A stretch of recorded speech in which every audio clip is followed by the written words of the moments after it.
Maybe if you weren't practically sitting in my yard with binoculars, you wouldn't notice, I yelled back, instantly regretting the volume, but not the sentiment.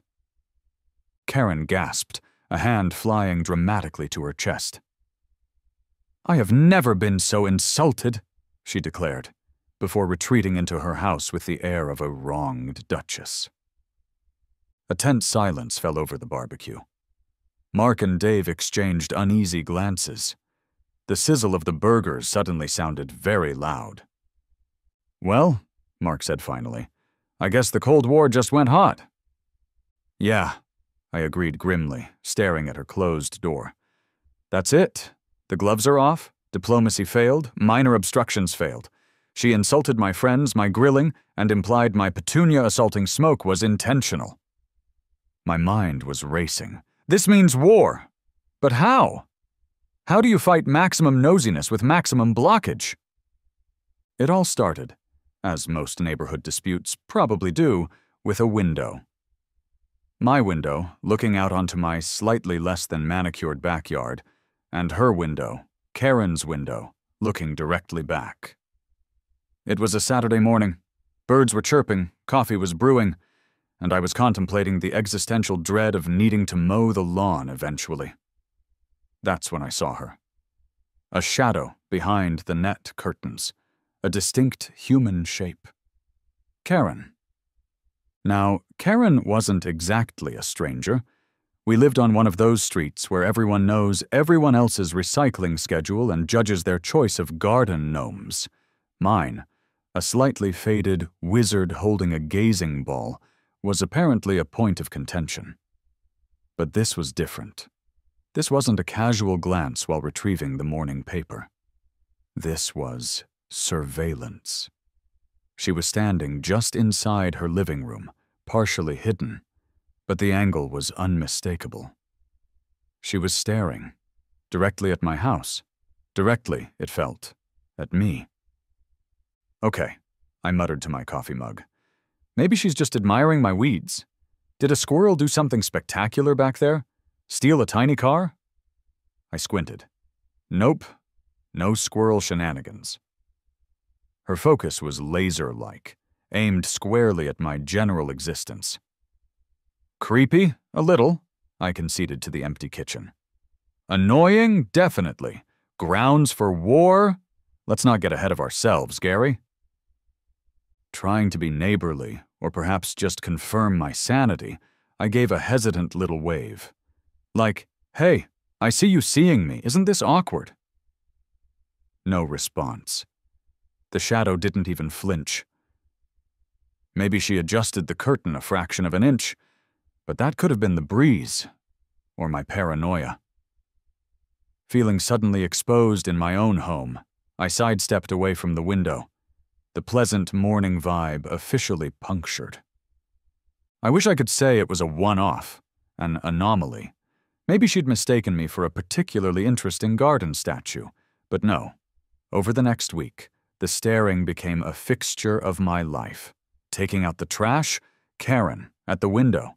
Trying to enjoy a lukewarm beer on the patio after work, Karen, behind the glass, unblinking. Grilling questionable sausages that were probably past their sell-by date, Karen, observing my culinary failures. I even caught her gaze tracking me as I walked from the kitchen to the living room. She had the angles down pat. It was unnerving, deeply, profoundly unnerving. Is she cataloging my movements? Does she think I'm running a secret llama smuggling ring back here? What could possibly be so interesting about me wrestling with a stubborn garden hose that refuses to coil properly? I started altering my behavior. Little things at first, ducking below window level when fetching snacks, using the front door more, even though the back was closer to the garage, keeping my own blinds drawn more often, plunging my house into a gloomy twilight I actively disliked. Mark, I swear, it's like having a human security camera glued to my property line, I complained, over the phone to my friend Mark, my voice tight with frustration. Except this one judges my choice of lawn gnomes and probably my sock color. Dude, just ignore her, Mark advised, ever the pragmatist. She's probably just bored. Retired people get weird. Boredom doesn't explain the intensity, Mark, I insisted. It's like she's trying to absorb my soul through double-glazed glass. It's focused. Yesterday, I swear she tilted her head when I dropped a burger patty on the ground. Like she was taking notes. Subject exhibited poor motor skills, questionable adherence to 5-second rule. Mark just laughed. You're losing it, man. Maybe I was. But I decided to fight back, in my own passive-aggressive way. I started performing for my audience of one. Exaggerated stretches while fetching the mail. Elaborate, nonsensical gardening gestures involving a trowel and interpretive dance. Staring back, wide-eyed and unblinking, until my own eyeballs felt dry and scratchy. Doing ridiculously mundane things with intense focus, like inspecting a single blade of grass for 10 minutes. Her reaction? Nothing. Nada. Zip. She remained impassive, a statue of suburban surveillance, her presence a constant, low-level hum of irritation in my life. Ignoring her wasn't working. Performing wasn't working. My house was starting to feel less like a sanctuary, and more like a poorly secured fishbowl.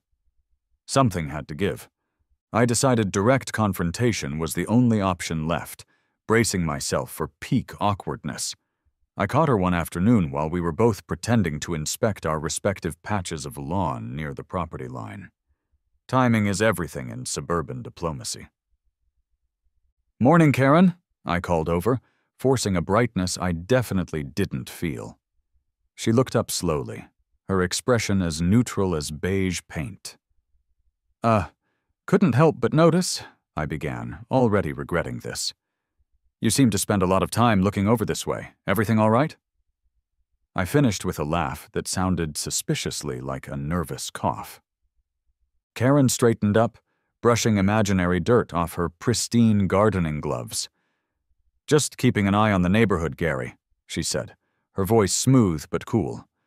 "Making sure everything's in order."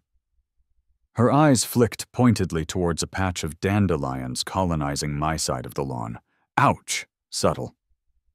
Right, I stammered, feeling defensive about my dandelions. They added color. "Well, my yard's pretty boring, honestly. Not much to see. Unless you're really into, mediocre landscaping." "One can never be too careful," she replied, her gaze unwavering. "You see things, sometimes. Things that aren't right."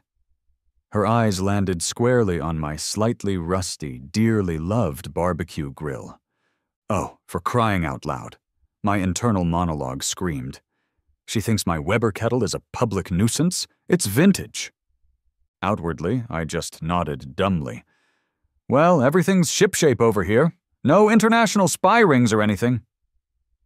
Another nervous chuckle died in my throat. The conversation, if you could call it that, fizzled out. Karen offered a tight, meaningless smile and turned back to her suspiciously perfect flower bed. I retreated to my house, frustration simmering. Diplomacy had failed spectacularly. She wasn't just bored.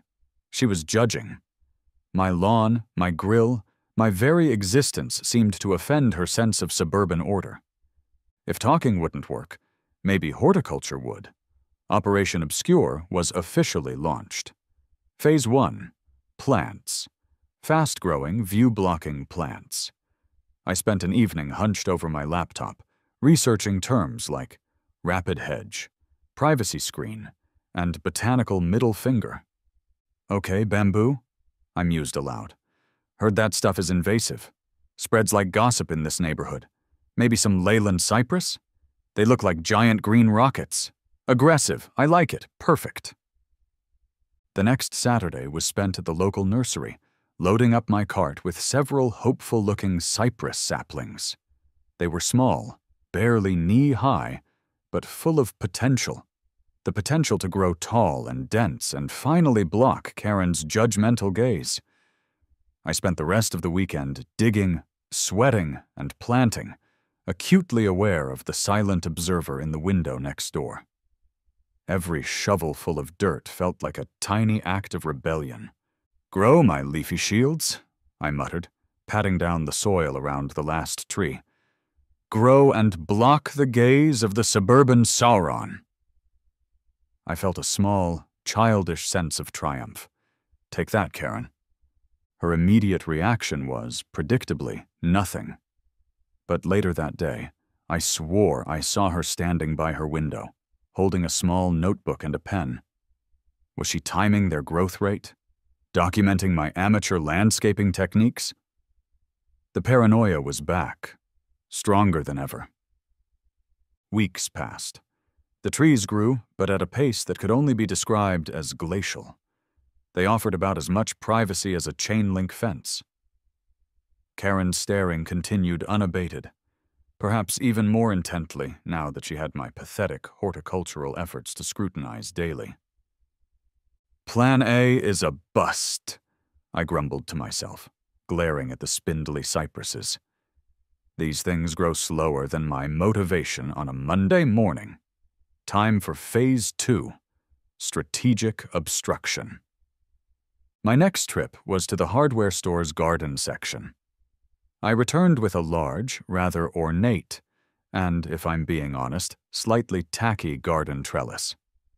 The kind designed for climbing roses, but I had other plans. With considerable effort, I maneuvered it into position, planting its legs firmly in the ground directly in the line of sight between Karen's favorite window and my usual patio chair. For good measure, I planted some fast-growing morning glory vines at its base. They'd cover it eventually, adding insult to injury. "It's not subtle, Mark," I reported proudly over the phone later. "It's basically a giant wooden middle finger covered in soon-to-be very aggressive vines." "Is she going to complain?" Mark asked, sounding amused. "Let her," I declared, feeling bold. "It's my yard. She doesn't like my slightly tacky but strategically placed trellis? Tough?" The complaint arrived sooner than expected. Not verbally, of course. That would be too direct. The next morning I found a neatly typed note taped to my front door. No signature, just a header. From the Neighborhood Beautification Committee. Right, I thought. The committee of one. The note politely suggested that my new trellis detracts from the established aesthetic harmony of our community, and vaguely referenced an HOA bylaw that I was 99% certain didn't exist, probably pertaining to structures of questionable taste erected purely out of spite. Okay, it didn't say that last part, but the implication was clear. I crumpled the note and tossed it in the recycling bin. The trellis stayed. The tipping point came a few weeks later. It was a beautiful Saturday afternoon, perfect for grilling. I had Mark and another friend, Dave, over. We were attempting to relax on the patio, burgers sizzling, beers sweating. But the relaxation was strained. Karen's presence loomed, an invisible weight on the gathering. She wasn't just staring from behind the curtains anymore. She was now occasionally visible, making minute adjustments to her blinds, clearly angling for a better view of our riveting conversation about sports or complaining about work. My friends noticed. "Okay, seriously, what is her deal?" Mark finally asked, lowering his voice. "Is she live streaming your burger flipping technique for a cooking show?" "Maybe she wants an invitation?" Dave suggested, gesturing vaguely with his beer bottle. "Over my charbroiled body," I muttered, flipping a burger with more force than necessary. Just then, a voice drifted across the fence line, sharp and accusatory. "Some people have no consideration." It was Karen, standing just inside her back door, pretending to water a plant that looked suspiciously plastic. "That smoke is going right into my petunias." I glanced up. The wind was blowing the smoke in the opposite direction, towards old Mr. Henderson's prize-winning roses 3 houses down.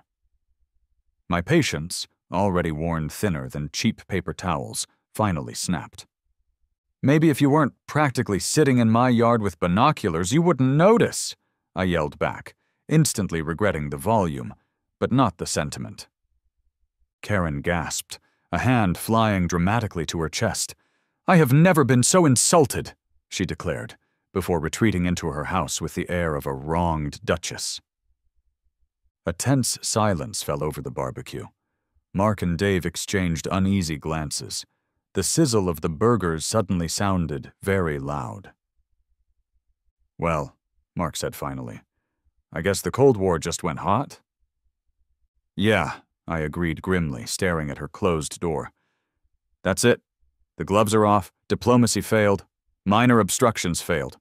She insulted my friends, my grilling, and implied my petunia assaulting Smoke was intentional. My mind was racing. This means war, but how? How do you fight maximum nosiness with maximum blockage? That night, fueled by leftover burgers, righteous indignation, and maybe a couple of extra beers, I paced my living room like a caged tiger. The trellis felt inadequate now. The tiny trees were a joke. I needed something bigger, something definitive. My mind cycled through increasingly absurd revenge fantasies. A giant inflatable flamingo positioned to perpetually moon her window? A complex series of mirrors designed to reflect the sun directly into her living room? An army of strategically placed garden gnomes, each holding a tiny sign saying, "Mind your own business"? No, nothing felt permanent enough. Nothing carried the right weight, the right message. I need something big, I muttered, running a hand through my hair. Something undeniable. Something that screams my yard, not yours. What's big blocks views completely and is generally impossible to ignore. Wait a minute. The word floated into my consciousness, shimmering with terrible, beautiful potential. Billboard. It was insane, utterly, certifiably bonkers, probably illegal, definitely against every HOA rule, written or imagined. It was perfect. A billboard? I whispered, the absurdity hitting me. In my backyard, facing her house, blocking her entire view? A slow, slightly maniacal grin spread across my face. I could picture it, the sheer, beautiful blankness of it, the utter finality. Oh God, the look on her face. I started laughing, a slightly unhinged sound that echoed in the quiet house. The idea took root, instantly blossoming into a full-blown obsession. The next few days were a blur of clandestine research. I became an armchair expert in municipal codes, zoning laws, and property line setbacks. My browser history looked like the fever dream of a disgruntled urban planner. I scrolled through pages of dense legalese, searching for loopholes, ambiguities, anything I could twist to my advantage. Okay, I mumbled, squinting at the screen. Permanent structures over X feet require a permit. What defines permanent? Concrete footings? Okay. Signage regulations? But this isn't commercial signage. Residential zoning restrictions mostly about sheds and fences. This was harder than I thought. But then, buried deep in a subclause about accessory structures, I found it. A vague passage about non-load-bearing screens and landscape features under a certain height. 16 feet, if I read it right. That didn't explicitly require the same level of permitting as, say, a garage or a second story. What if it's not a billboard? I reasoned with myself, pacing again. What if it's art? A very, very large piece of minimalist yard art, or a privacy screen? Yes, that's it. A heavy-duty, 16-foot-tall privacy screen. It sounded flimsy, even to me, but it was just plausible enough. I called Mark immediately, buzzing with manic energy. "Mark, I think I found a way," I announced, skipping the pleasantries. "It's legally dubious, morally questionable, and almost certainly going to end badly. But I think I can put up a billboard." There was a pause on the other end. "A billboard?" Mark repeated slowly, as if unsure he'd heard correctly. Like, highway-sized? Advertising cheap mattresses? Maybe not that big, I conceded. Think large. 20 feet wide, maybe 10 or 12 feet high? On posts bringing it just under the magic 16-foot permit limit. Big enough. Big enough to block out the sun, or at least Karen's view of my son. Gary, Mark said, his voice laced with concern. Are you okay? Have you considered, therapy? Or just moving to a remote cabin with no neighbors? Too late, Mark, I declared dramatically. The billboard calls to me. It promises silence. It promises victory. Mark sighed. Just promise me you won't end up in jail or on the local news. No promises, I chirped, already sketching designs on a napkin. But it'll be hilarious either way, right? Finding someone to build my monument to spite wasn't easy. Most sign companies wanted to know what message I wanted on it. Construction crews specializing in large privacy screens seemed non-existent. Finally, I found a small, local outfit that mostly did custom metal fabrication and seemed intrigued, if bewildered, by my request. Yes, that's right, I explained carefully over the phone, trying to sound like a normal person commissioning a normal thing. 2 large steel posts, galvanized, set in concrete. About 15.5 feet high, total? And a frame between them, maybe 20 feet wide by 10 feet high. Solid panel, blank. Just blank metal. There was a long pause. Blank? The guy, Dave, finally asked. Sir, usually people want ads? Or maybe their company logo? We could put a nice powder coat finish on it. Nope, I interrupted quickly. The message is the blankness. It's minimalist, very avant-garde. I hoped I sounded convincing. It's for, blocking negative energy from next door. Another pause. Right, Dave said slowly. Negative energy. Look, you pay, we build. Just need to check permits with the city for something that size. Oh, no need, I interjected. Perhaps a little too quickly. It's under the height requirement for a permit. Checked myself, it's basically a fence. A very, very tall metal fence. An art fence. My heart was pounding. Please don't check. Please don't check. Dave sighed audibly. Okay, buddy. Whatever you say. It's your property. We'll need a 50% deposit. I gave him my credit card number before I could chicken out. The die was cast. The Rubicon was crossed. The billboard was happening. I felt a terrifying cocktail of exhilaration and sheer panic. D-Day arrived a week later, disguised as a Tuesday morning. A large flatbed truck rumbled down our quiet street, carrying 2 massive steel beams and a large, flat, metal rectangle. It parked, with much beeping and hydraulic hissing, right in front of my house. Curtains twitched up and down the block, and across the property line, in her usual spot, stood Karen, her face pressed so close to the glass it was probably fogging up. Act natural, Gary, I muttered under my breath, walking out to meet the small, confused-looking construction crew led by Dave, the guy from the phone. Just a guy getting some extremely large fence posts installed. Totally normal suburban activity. Nothing to see here. Definitely not an act of disproportionate, potentially illegal suburban warfare. Dave gave me a nod, his expression a mixture of amusement and professional detachment. All right, Gary. Where do you want this, privacy screen? I pointed towards the property line, directly opposite Karen's living room window. Right there, please. Center it on that window, if you could. The crew got to work. The noise was incredible. An auger bit into my lawn, digging 2 enormous holes that looked deep enough to bury secrets, or possibly small cars. Concrete was mixed, poured, all under the unwavering, silent scrutiny of my neighbor. She occasionally stepped out onto her porch, arms crossed, radiating disapproval like a faulty microwave, but she didn't approach. Yet. The tension was thick enough to spread on toast. I offered the crew lemonade and bottled water, trying desperately to project an air of normalcy. "Hot one today," I chirped, wiping sweat from my brow, mostly nerves. One of the younger crew members grinned. "Heavy-duty privacy screen, huh? Must really value your solitude." "You know it," I replied, forcing a smile. "Can't put a price on peace and quiet." Or on blocking your neighbor's soul-piercing stare, apparently. By mid-afternoon, the posts were set, solid pillars of defiance rising from my lawn. Then came the main event.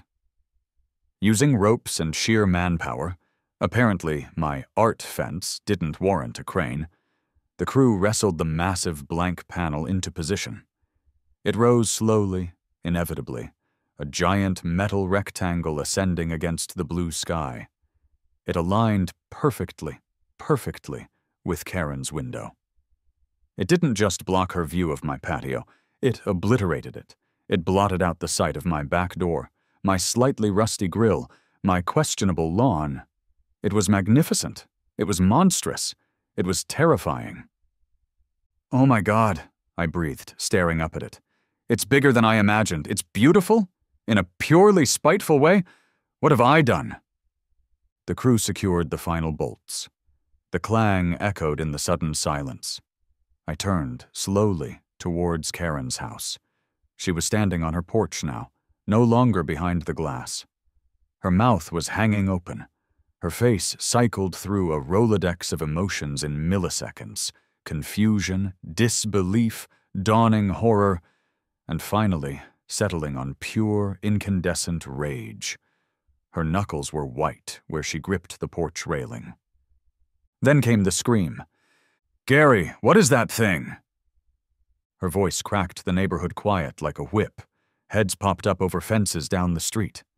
I took a deep breath, trying to channel an inner calm I absolutely did not possess. "Morning, Karen," I called back, aiming for cheerful nonchalance and missing by a mile. "Just improving the view. Like it?" "You can't do that!" she shrieked, her face turning an alarming shade of purple. That's an abomination!" "Technically, Karen," I yelled back, emboldened by the sheer audacity of my creation, "it's yard art." Very minimalist.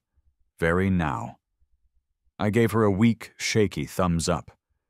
She stared at me, speechless for a second, then spun around and stormed back into her house, slamming the door so hard I thought the glass might shatter. I could almost hear her dialing the police, the city council, the HOA, the Pentagon, anyone who might listen to her tale of the monstrous metal rectangle next door. The construction crew packed up their tools with impressive speed, clearly sensing the impending arrival of authorities or locusts or both. Dave gave me a final, unreadable look, shook his head slightly, and climbed into the truck. And then I was alone. Standing in my backyard, staring up at my very own, very blank, very large billboard. A giddy, terrified smile spread across my face. The war wasn't over. It had just gone nuclear. The fallout was immediate. My billboard wasn't exactly subtle. By evening, it was the sole topic of conversation on the street.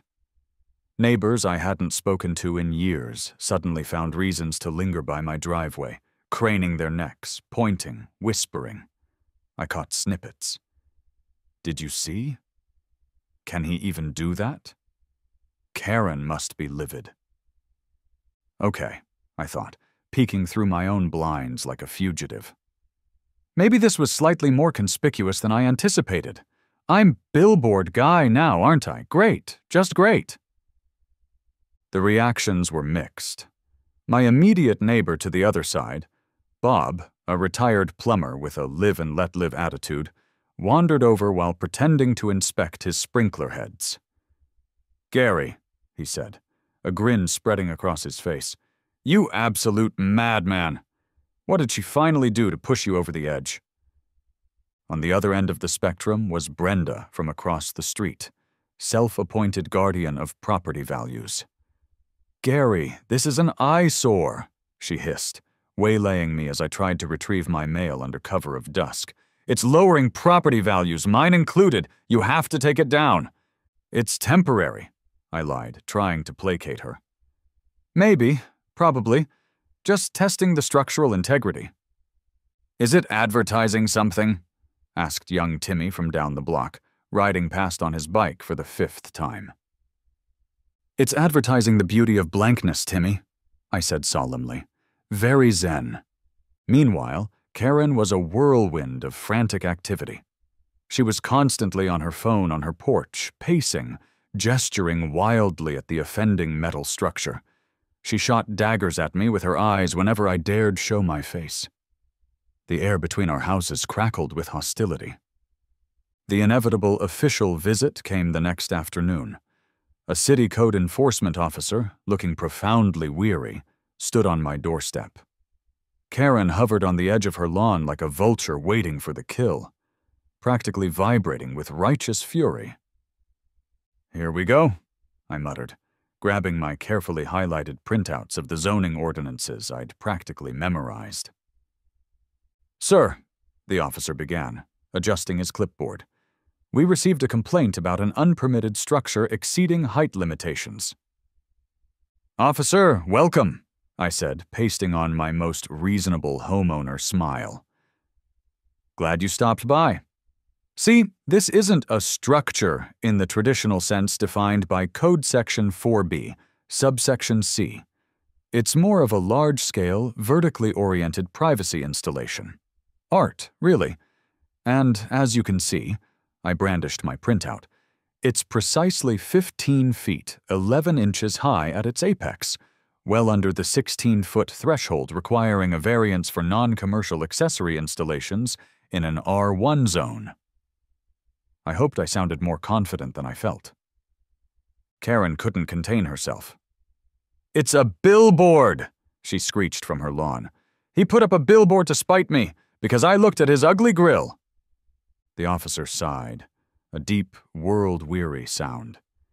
He looked from the giant metal rectangle dominating my yard to his codebook, then back to me, then over at Karen's sputtering form. "Technically," he said slowly, pinching the bridge of his nose, "and I cannot believe I am saying this based on the current wording of Ordinance 7.3 regarding non-commercial, non-illuminated, freestanding screens under 16 feet, it doesn't seem to explicitly violate any current city code." He stressed the word current. I fought hard to keep the triumphant grin off my face. "Just exercising my property rights, officer. Protecting my privacy." "Doesn't mean we like it," the officer grumbled, tucking his codebook away. "Or that the zoning board won't invent a rule specifically banning spite structures tomorrow. But for today..." He shrugged helplessly. "I can't cite you, yet. Keep the weeds trimmed around it." He turned and walked back to his car, shaking his head the entire way. Karen looked like she might actually spontaneously combust. As I closed my front door, heart pounding a victory rhythm against my ribs, I gave her a small, polite wave. Round 1, Gary. Round 2 was the HOA. Karen, predictably, demanded an emergency meeting of the Neighborhood Beautification Committee, still just her, and anyone else she could whip into a frenzy. The meeting took place on Brenda's immaculate front lawn, under the judgmental gaze of her prize-winning petunias. It was less a meeting, more an airing of grievances directed squarely at me and my metallic monstrosity. Mark came for moral support, hovering in the background and trying very hard not to laugh out loud. "Okay, Gary," I coached myself internally, standing before the assembled neighbors like a defendant at a tribunal. "Channel your inner calm. You are a reasonable man who just happens to own a large, view-blocking, possibly property value-diminishing metal rectangle." Karen led the prosecution. "A blight on our community," she declared, voice trembling with outrage. "An act of naked aggression. It blocks my morning sun. My petunias need that sun." "With all due respect, Karen," I interjected, keeping my voice level, "it primarily blocks your direct line of sight into my private yard, which, as you know, was the specific intention. The sun-blocking effect on your petunias, while regrettable, is an unfortunate but secondary consequence of protecting my personal space from intense observation." Brenda chimed in immediately. "My property value. What will potential buyers think?" Bob, my ally, piped up from the back. "Honestly, Brenda, your collection of 50 identical garden gnomes probably lowers my property value more than Gary's, screen." Brenda gasped.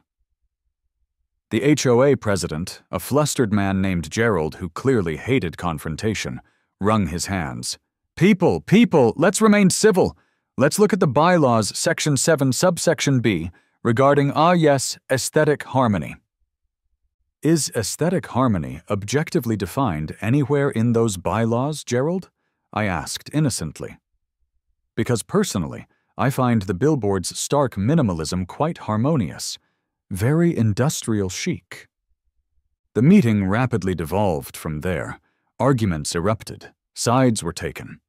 Team Gary, mostly Bob and a few others amused by the sheer audacity, versus Team Karen, Brenda and the easily outraged. Nothing was resolved, naturally, but the battle lines were clearly drawn. My billboard was no longer just a spite fence. It was a neighborhood symbol, a Rorschach test revealing everyone's underlying tolerance for absurdity and petty conflict. Life settled into a new, bizarre rhythm. The story inevitably leaked beyond our cul-de-sac. A local news blog, always hungry for quirky content, ran a piece titled, "Suburban Spat Goes Vertical. Local man erects billboard to block nosy neighbor." My house became a minor local landmark. People would drive by slowly, pointing, sometimes taking pictures. I got anonymous notes, some supportive, "You're my hero," some condemning, "You're ruining the neighborhood, you monster." I was officially Billboard guy. And the billboard itself, it just stood there. Blank, silent, immense. It was strangely powerful in its emptiness. But the blankness started to feel like a canvas, an opportunity. "Dude, you could totally rent that space out," Mark suggested one afternoon, surveying my creation with a mixture of awe and amusement. "Eat at Joe's, right in Karen's face. Or maybe discount psychotherapy. Call now." I chuckled. "Tempting, Mark, very tempting. But I think the blankness is funnier. It's the void. It represents the emptiness where her view of my life used to be." "You're enjoying this way too much," Mark observed. "Maybe just a little," I admitted.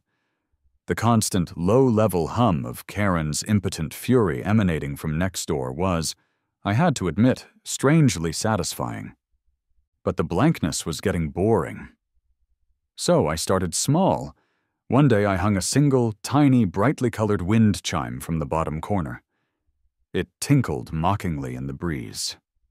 Karen glared at it for a solid hour. A week later, using a cheap projector I bought online, I started showing movies on the billboard facing my yard, of course. Sitting on my patio watching The Big Lebowski projected onto my giant spite screen, while Karen presumably fumed behind her now useless window, it felt like a very specific kind of victory. Months passed. The billboard became part of the landscape, like a weird geological formation. The initial outrage faded, replaced by a sort of grudging acceptance, or maybe just exhaustion. Karen still shot venomous looks my way whenever our paths crossed, but the active surveillance seemed to have ceased, thwarted by 20 feet of solid metal. The neighborhood moved on to newer, more pressing scandals. Mr. Henderson accused Mrs. Gable of stealing his prize-winning zucchini. Someone painted their mailbox an unapproved shade of taupe. Then, one blustery autumn afternoon, a massive branch from the old oak tree that straddled our property line cracked and fell, landing squarely across both our yards, narrowly missing my billboard and crushing Karen's bird bath. We both emerged cautiously. "Need a hand with that branch, Karen?" I offered, surprising myself. She eyed the branch, then me, then the billboard looming behind me. "I suppose," she said gruffly, not meeting my eye. "Wouldn't want it to damage your installation." Was that humor? Sarcasm? It was hard to tell. "Wouldn't want that," I agreed, grabbing one end of the heavy branch. We worked in silence for a few minutes, sawing and dragging the debris. It wasn't friendly, not exactly, but it wasn't actively hostile either. It was just two neighbors dealing with a fallen branch. When we were done, she actually muttered a curt, "Thanks," before retreating back to her house. The billboard stayed. The staring, as far as I could tell, stopped. We didn't suddenly become friends, sharing coffee and borrowing cups of sugar. God, no. But the open warfare subsided, replaced by a heavily armed, mutually understood stalemate. The billboard stood sentinel, a silent monument to the absurdity of it all. Sometimes, just to keep things interesting, I'd project a giant picture of a rubber duck onto it for an evening, or maybe a field of calming digital daisies. Just my own little way of maintaining the aesthetic harmony, you know? It wasn't peace, maybe, but it was quiet. And sometimes in suburbia, that's the best you can hope for.